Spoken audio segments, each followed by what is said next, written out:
خدای نه یاره درکشته چې د خدای خبرې کېږي او ټول کړت مت کوئ نه د پیغمبر نه حیا درکشته چې د پیغمبر خبرې کېږي او ټول کړت مت کوئ کم از کم د خدای او رسول نه خو حیا وکړئ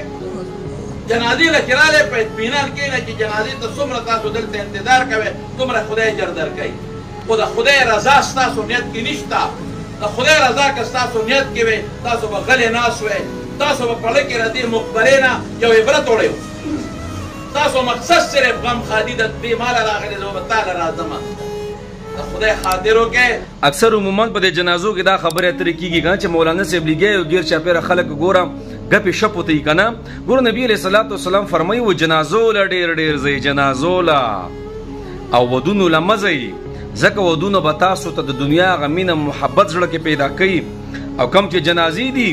هغه به وایي تاسو ته عبرت درکوي چې به دا نن چې به دې کټ کې دا کم کس پروت دی او دا په 4 کس او په 13 12 شل کس به چوتو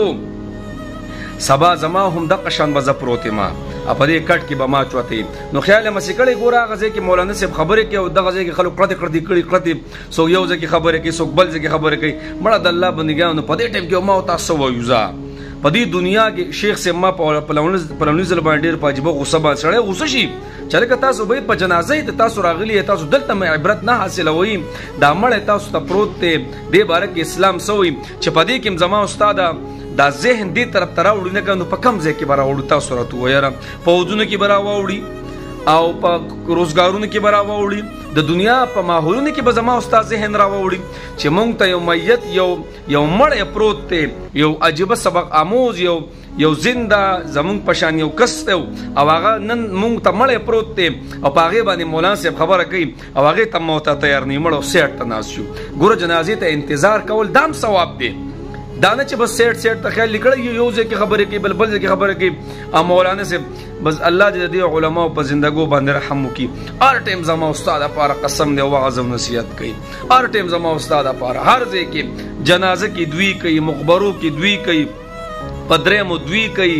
په او وروره په اولنۍ ورځ دوی کوي په دویمه دوی کوي په درېیمه دوی بیانات کوي په جوماتونو کې کوي په شب جمعو کې کوي وروره په منبرونو باندې کوي په اجتماعاتو کې کوي په ختمونو کې کوي هر ځای کې ما ورته وعظ نصیحت کوي او خاص کر جنازه دا خو د عبرت مقام دی په دې کې د ما ورته لږ عبرت الو او الله دې موږ معاف کړي په دغه ځای کې بس یو مولوي صاحب خبره کوله تاسو د انګریز جنازې راغلي چې دا قط قوتم راغستی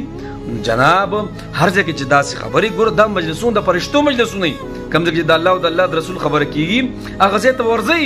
لرې ته کښېنئ ما قسم دی دا ملا نه غواړي دغه ځای ته زه هغه کسان ته یم کوم چې جنازې په دوران کې